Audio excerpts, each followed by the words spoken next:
ഈ പ്രാവശ്യം കഴിഞ്ഞ RRB ഗ്രൂപ്പ് ഡി എക്സാമിൽ മാത്സിൽ ചോദിച്ച ഒരു ചോദ്യമാണ് ഞാൻ ഇന്ന് ഡിസ്കസ് ചെയ്യാൻ പോകുന്നത്. 2025 നവംബർ മാസം 27 ഫസ്റ്റ് ഷിഫ്റ്റിൽ നടന്ന ഒരു ക്വസ്റ്റ്യൻ ആണ് ഇവിടെ കാണിച്ചിരിക്കുന്നത്. പ്രോഫിറ്റ് ആൻഡ് ലോസ് എന്ന ചാപ്റ്ററിൽ നിന്നാണ് ക്വസ്റ്റ്യൻ വന്നിരിക്കുന്നത്. ക്വസ്റ്റ്യൻ ഇങ്ങനെയാണ്: an article was bought for 8,900. Its price was marked up by 40%. Thereafter, it was sold at a discount of 5% on the marked price. What was the profit percentage on the transaction? ഞാൻ ഇത് explain ചെയ്യുന്നതിന് മുന്നേ ഒരു ചെറിയൊരു example നിങ്ങൾക്ക് പറഞ്ഞുതരാം. ഒരു കടക്കാരൻ ഒരു ബുക്ക് വാങ്ങിച്ച് അയാൾക്ക് അയാളുടെ കടയിൽ കൊണ്ടുവന്ന് ആ ബുക്ക് തിരിച്ചു വിൽക്കണം. അയാൾ വാങ്ങിയ തുക 20 രൂപയാണ്. ഒരു ബുക്ക് വാങ്ങിച്ചു, ആ ബുക്ക് അയാൾ വാങ്ങിച്ചത് 20 രൂപയ്ക്കാണ്. അപ്പൊ അയാൾ വാങ്ങിയ വില നമ്മൾ എന്തോ പറയുന്നേ, കോസ്റ്റ് പ്രൈസ് എന്ന് പറയും. എന്നിട്ട് അയാൾ എന്ത് ചെയ്ത് ആ 20 രൂപ കൂട്ടിക്കാണിച്ചു. ഒരു കസ്റ്റമർ വന്ന് അയാളുടെ കടയിൽ നിന്ന് വാങ്ങുമ്പോൾ അതിന്റെ വില ഒരു 30 രൂപയാക്കി കൂട്ടിക്കാണിച്ചു. 10 രൂപ കൂട്ടി, 20-ന് 10 കൂട്ടി 30 ആക്കി കാണിച്ചു. അപ്പൊ കസ്റ്റമർ വരുമ്പോ ആ ബുക്കിന്റെ വില എത്രയായിട്ടാ കാണുന്നത്? 30 രൂപയായിട്ട്. അപ്പൊ അതിനെ വിളിക്കുന്ന പേര് മാർക്കഡ് പ്രൈസ്. അയാൾ വാങ്ങിയത് കോസ്റ്റ് പ്രൈസ്, എന്നിട്ട് അയാൾ കൂട്ടിക്കാണിച്ചത് മാർക്കഡ് പ്രൈസ്. എന്നിട്ട് എന്ത് ചെയ്ത് ഈ മാർക്കഡ് പ്രൈസിൽ അയാൾ ഡിസ്കൗണ്ട് കാണിച്ച്. ഡിസ്കൗണ്ട് എത്ര രൂപ? 5 രൂപ കുറച്ച് കാണിച്ചു. അപ്പൊ 30-ൽ നിന്ന് 5 കുറച്ചാൽ എത്രയാണ്? 25. അപ്പൊ ഒരു കസ്റ്റമർ വന്ന് ബുക്ക് കണ്ടപ്പം 30 രൂപയാണ്, അയാൾ അതിന് ഡിസ്കൗണ്ട് ഇട്ടിരിക്കുന്നത് 5 രൂപ കുറച്ച് തന്നാൽ മതി എന്ന് പറഞ്ഞു. എന്നിട്ട് 25 രൂപയ്ക്ക് കസ്റ്റമർ വന്ന് വാങ്ങി പോന്നു. അപ്പൊ ഈ കസ്റ്റമർ വാങ്ങുന്ന വിലയെ വിളിക്കുന്നതാണ് സോൾഡ് പ്രൈസ്. Sold price. അപ്പൊ ഈ ടേംസ് ഒക്കെ നിങ്ങൾ ഓർത്തോ: cost price, market price, selling price.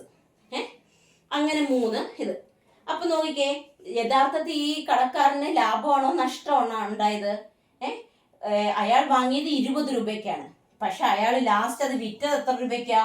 25 രൂപയ്ക്ക്. അപ്പൊ 5 രൂപ കൂടുതലല്ലേ അയാൾക്ക് കിട്ടിയത്? അപ്പൊ അയാൾക്ക് എന്താണ് അവിടെ കിട്ടിയത്? പ്രോഫിറ്റ്. പ്രോഫിറ്റ്, ലാഭമാണ് അയാൾക്ക് കിട്ടിയത്. എത്ര രൂപ ലാഭമാണ് കിട്ടിയത്?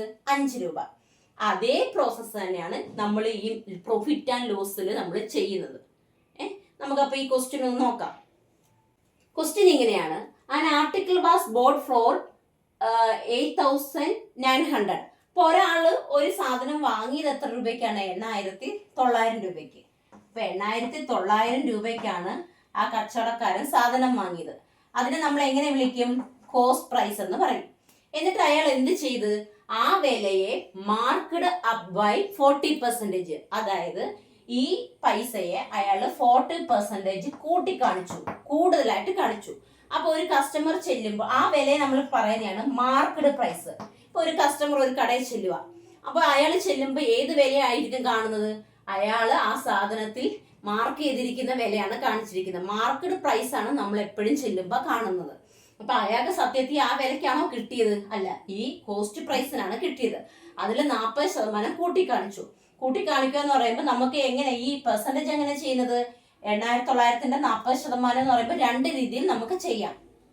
8,900 മൈനസ് 40% അപ്പല്ലേ കാണിക്കുന്നേ, അപ്പം കൂട്ടിയല്ലേ കാണിക്കുന്നേ. അപ്പൊ പ്ലസ് 40/100 ഇൻറ്റു 8,900.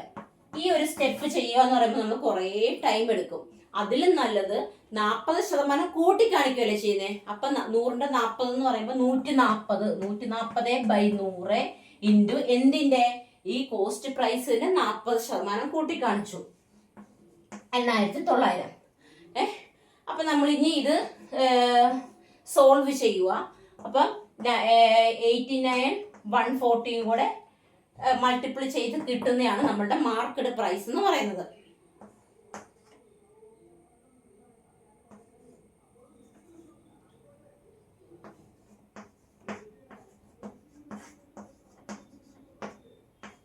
അപ്പൊ നമുക്ക് എത്ര കിട്ടും? 140-യുടെ ഒരു 0 കൂടെ ഉണ്ട്. അപ്പൊ 12,460 എന്ന് കിട്ടി. അപ്പൊ മാർക്കറ്റ് പ്രൈസ് എന്താണ്? 12,460 എന്ന് കിട്ടി. ഇനി എന്താണ് ക്വസ്റ്റ്യൻ പറഞ്ഞിരിക്കുന്നത്? thereafter it was sold at a discount of 5% on the market price. അണ്ട് കടക്കാരൻ എന്ത് ചെയ്ത്, അയാൾക്ക് കിട്ടിയത് 8,900-നാണ്. അണ്ട് അയാൾ 40% കൂട്ടി 12,460 വരെ കാണിച്ചു വെച്ചു. ഇപ്പൊ ഒരു കസ്റ്റമർ ചെല്ലുമ്പോൾ കാണുന്ന വില ഇതാണ്. നമ്മളൊക്കെ ചെല്ലുമ്പോൾ ഇത്രയും വലിയ വിലയാണെങ്കിൽ നമ്മൾ ആ സാധനം വാങ്ങുമോ? ഇല്ല. അപ്പൊ ഈ ബുദ്ധിയുള്ള കച്ചവടക്കാരൻ എന്ത് ചെയ്യും, അത് കുറച്ച് കാണിക്കും. അതിനൊരു ഡിസ്കൗണ്ട്, ഇതിന് ഇച്ചിരി ഡിസ്കൗണ്ട് ഉണ്ട് എന്ന് പറയും. അപ്പൊ അയാൾ എത്രയാണ് ഡിസ്കൗണ്ട് കാണിച്ചത്? 5%. അപ്പൊ 5% ഡിസ്കൗണ്ട് കാണിച്ചു. ആ ഡിസ്കൗണ്ട് ചെയ്തുള്ള കാണിക്കുന്ന വിലയാണ് നമ്മൾ സെല്ലിംഗ് പ്രൈസ്. അയാൾ യഥാർത്ഥത്തിൽ വിൽക്കാൻ പോകുന്നത് സെല്ലിംഗ് പ്രൈസ്. അപ്പൊ SP എന്ന് ചുരുക്കി പറയാം. അപ്പൊ എന്തിന്റെ സെല്ലിംഗ് പ്രൈസ്? മാർക്കറ്റ് പ്രൈസിലാണ് 5% കുറച്ച് കാണിക്കും. നമുക്ക് രണ്ട് രീതിയിൽ ചെയ്യാം. മാർക്കറ്റ് പ്രൈസ് എത്രയാണ് ഇവിടെ? 12,460. അതിന്റെ 5% ഡിസ്കൗണ്ട് കൊടുത്തു അല്ലെ? മാർക്കറ്റ് പ്രൈസിൽ 5% ഡിസ്കൗണ്ട് കൊടുത്തു. ഈ രീതിയിൽ ചെയ്യുമ്പോൾ നമുക്ക് കുറെ ടൈം എടുക്കും. ഈ ഗവൺമെന്റ് എക്സാമുകളൊക്കെ നമ്മൾ ചെയ്യുമ്പോൾ, സോൾവ് ചെയ്യുമ്പോൾ നമ്മൾ മാക്സിമം ടൈം വളരെ കുറച്ചെടുത്ത് വേണം നമ്മൾ ചെയ്യാൻ. എളുപ്പ രീതികൾ വേണം ചെയ്യാൻ. അപ്പൊ 5% ഡിസ്കൗണ്ട് കൊടുക്കുക എന്ന് പറയുമ്പോൾ 5% എന്ന് പറയുമ്പോൾ 95/100. 95. ഇപ്പൊ 5% കൂട്ടിയാ കാണിച്ചിരുന്നെങ്കിലോ 105/100. ആ രീതിയിൽ. അപ്പൊ 95/100 ഇൻറ്റു 12,460. ഇനി ഇത് നമുക്ക് സോൾവ് ചെയ്യാം. 0 വെട്ടിപ്പോയി. ഇതിനെ തമ്മിൽ 5 കൊണ്ട് ഡിവൈഡ് ചെയ്യാം. 2, 5, 19 കിട്ടി. ഇനി 2ഉം ഇതും കൂടെ ഡിവൈഡ് ചെയ്യാം. അപ്പൊ 6, 2, 3. ഇനി ഇത് തമ്മിൽ മൾട്ടിപ്പിൾ ചെയ്യുക. 6, 23, 19 കൂടെ മൾട്ടിപ്പിൾ ചെയ്യുമ്പം 7, 2, 20, 2, 54, 56, 623. അപ്പൊ ആൻസർ നമുക്ക് എങ്ങനെ കിട്ടി? 11,837 എന്ന് കിട്ടി. അപ്പൊ നോക്കിക്കേ, അയാൾക്ക് യഥാർത്ഥത്തിൽ ആ സാധനം വാങ്ങിയത് എത്ര രൂപയ്ക്കാണ്? 8,900 രൂപയ്ക്കാണ്. എന്നിട്ട് അയാൾ വിറ്റ വിലയോ 11,837 രൂപയ്ക്കാണ് വാങ്ങിയത്. സത്യത്തിൽ അയാൾക്ക് ലാഭമാണോ നഷ്ടമാണോ ഉണ്ടായത്? ഇതിൽ നിന്നും കൂടിയൊരു വിലക്കല്ലേ അയാൾ സെല് ചെയ്തിരിക്കുന്നത്. ഈ വില കോസ്റ്റ് പ്രൈസിൽ നിന്നും അയാൾ 40% കൂട്ടി കാണിച്ചു. അപ്പൊ കസ്റ്റമർ വരുമ്പോ കാണുന്ന ഈ വിലയാണ്. പക്ഷെ അതാരും വാങ്ങത്തില്ല, അയാൾക്ക് അറിയാതെ. അപ്പൊ അയാൾ എന്ത് ചെയ്ത്, അത് ഡിസ്കൗണ്ട് ചെയ്ത് കാണിച്ചു. ഡിസ്കൗണ്ട് ചെയ്തപ്പോഴും അയാൾക്ക് ലാഭം തന്നെയല്ലേ കിട്ടിയിരിക്കുന്നത്. ഇതിൽ നിന്നും വലിയൊരു വിലക്കാണ് അയാൾ കൊടുത്തിരുന്നത്. നമ്മളെ ക്വസ്റ്റ്യൻ എന്താണ് കാണേണ്ടത്? What was the profit percentage? Profit percentage ആണ്, ലാഭ ശതമാനമാണ് കാണേണ്ടത്. അപ്പൊ അയാൾക്ക് പ്രോഫിറ്റ് അല്ലേ ആദ്യം കണ്ടുപിടിക്കേണ്ടത്. പ്രോഫിറ്റ് കണ്ടുപിടിച്ചിട്ട് പ്രോഫിറ്റ് പെർസെൻറ്റേജ് കണ്ടുപിടിക്കാം. പ്രോഫിറ്റ് എങ്ങനെയാ കാണുന്നത്? നമ്മൾ വിറ്റ വിലയിൽ നിന്നും അയാൾ വാങ്ങിയ വില കുറച്ചാൽ മതി. SP മൈനസ് സെല്ലിംഗ് പ്രൈസിൽ നിന്നും കോസ്റ്റ് പ്രൈസ് കുറയ്ക്കുമ്പോഴാണ് നമുക്ക് പ്രോഫിറ്റ് കിട്ടുന്നത്. അപ്പൊ അതിന്റെ ഇക്വേഷൻ ഞാൻ ഒരു ബുക്കിൽ നിങ്ങൾ എഴുതി വെക്കുക. ഞാൻ പറയുന്നത് ഇമ്പോർട്ടൻ്റ് ആയിട്ടുള്ള ഇക്വേഷൻസ് ഒക്കെ ഒരു ബുക്ക് വാങ്ങി അതിൽ എഴുതി വെക്കുക. അപ്പൊ profit is equal to selling price minus cost price. അപ്പൊ ഇത് തമ്മിൽ മൈനസ് ചെയ്യുമ്പോൾ നമുക്ക് എത്ര കിട്ടും? 8,900 കുറയ്ക്കുമ്പോൾ നമുക്ക് കിട്ടുന്ന വില എന്ന് പറയുന്നത് 9, ഇവിടെ 10, 2,937. ആൻസർ എത്ര കിട്ടി? 2,937. നിങ്ങൾ എപ്പോഴും ശ്രദ്ധിക്കണം, നമ്മളൊരു റെയിൽവേ എക്സാം എഴുതുമ്പോൾ ഇപ്പൊ നമ്മൾ പെട്ടെന്ന് നമുക്ക് ഇവിടെ പ്രോഫിറ്റ് എത്ര കിട്ടി? 2,937 കിട്ടി. പക്ഷെ നമ്മൾ പെട്ടെന്ന് നോക്കുമ്പോൾ ഓപ്ഷനകത്ത് ആ ഒരു ആൻസർ കാണും. പെട്ടെന്ന് ചാടിയതില്ലെങ്കിൽ ക്ലിക്ക് ചെയ്യും. നമുക്ക് ആൻസർക്ക് വരുമ്പോൾ എന്താ? അത് നെഗറ്റീവാണ്, അത് റോങ് ആൻസർ ആയിട്ട് കാണും. അതിന്റെ കാരണം എന്താ? എപ്പോഴും നമ്മളെ അവർ കുഴപ്പിക്കുന്ന രീതിയിൽ നമുക്ക് ഈ കിട്ടുന്ന ആൻസറൊക്കെ ഈ ഓപ്ഷൻസ് അകത്ത് കൊടുക്കും. ചില കുട്ടികൾ ക്വസ്റ്റ്യൻസ് കറക്റ്റായിട്ട് വായിക്കാതെ അത് ചാടി പിടിച്ചതങ്ങ് ക്ലിക്ക് ചെയ്യുകയും ആൻസർ തെറ്റിക്കുകയും മാർക്ക് കുറയ്ക്കുകയും ചെയ്യും. അപ്പൊ നമ്മൾ എന്താ ചെയ്യേണ്ടത്? ഈ കിട്ടുന്ന ആൻസർ ക്വസ്റ്റ്യൻ അത് തന്നെയാണോ ചോദിച്ചിരിക്കുന്നത് ഒന്നും കൂടെ ഉറപ്പ് വരുത്തണം. അപ്പൊ ക്വസ്റ്റ്യൻ എന്താണ്?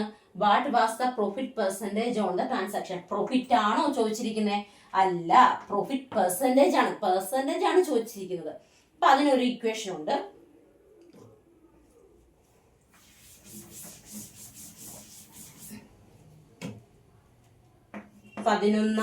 പതിനൊന്നായിരത്തി 837 നമുക്ക് 8,900 കുറച്ചപ്പോ എത്ര കിട്ടി? 2,937 ആൻസർ കിട്ടി. അപ്പൊ പ്രോഫിറ്റ് നമുക്ക് കണ്ടുപിടിക്കേണ്ടത് പ്രോഫിറ്റ് പെർസെൻറ്റേജ് ആണ്. അതിനൊരു ഇക്വേഷൻ ഉണ്ട്. Profit is equal to profit percentage into CP by 100. Profit is equal to profit percentage into CP by 100. അപ്പോൾ നോക്കിക്കേ, പ്രോഫിറ്റ് എത്രയാണ് നമുക്ക് കിട്ടിയിരിക്കുന്നത്? 2937 കിട്ടി. പ്രോഫിറ്റ് പെർസെൻറ്റേജ് അല്ലേ നമുക്ക് കണ്ടുപിടിക്കേണ്ടത്, അത് അവിടെ ഇടുക. CP എത്രയാണ്? 8900 by 100. അപ്പം ഈ 2 0 വെട്ടിപ്പോയി, ഈ 89 ഇങ്ങോട്ട് വരും. അപ്പോൾ പ്രോഫിറ്റ് പെർസെൻറ്റേജ് എത്ര കിട്ടി? 2937 by 89 കിട്ടും. അത് നമുക്ക് ഡിവൈഡ് ചെയ്യുമ്പോൾ ആൻസർ കിട്ടുന്നത് എത്രയാണ്? 33 എന്ന് ആൻസർ കിട്ടും. അപ്പോൾ ഈ ക്വസ്റ്റ്യൻ്റെ ആൻസർ എത്രയാണ്? 33. 33% അയാൾക്ക് കിട്ടിയ ലാഭം. മനസ്സിലായോ? അപ്പോൾ ക്ലാസ്സുകൾ എല്ലാവർക്കും മനസ്സിലായിട്ടുണ്ടാകുമല്ലോ അല്ലേ? അപ്പോൾ ഇനിയും ഞാൻ ക്ലാസ്സുകൾ ഇടുന്നതായിരിക്കും. റെയിൽവേ, ഗ്രൂപ്പ് ഡി, NTPC എക്സാമുകളിൽ നടന്ന മാത്സ് ക്വസ്റ്റ്യൻസ് ആയിരിക്കും ഞാൻ ഡിസ്കസ് ചെയ്യുന്നത്. 2025ലെയും 2026ലെയും ക്വസ്റ്റ്യൻസ് ഉൾപ്പെടുത്തുന്നതാണ്. അപ്പോൾ എൻ്റെ ക്ലാസ്സുകൾ കാണുക. ഇഷ്ടപ്പെട്ടാൽ ലൈക്ക് ചെയ്യുക, കമൻറ്റ് ചെയ്യുക, സബ്സ്ക്രൈബ് ചെയ്യുക.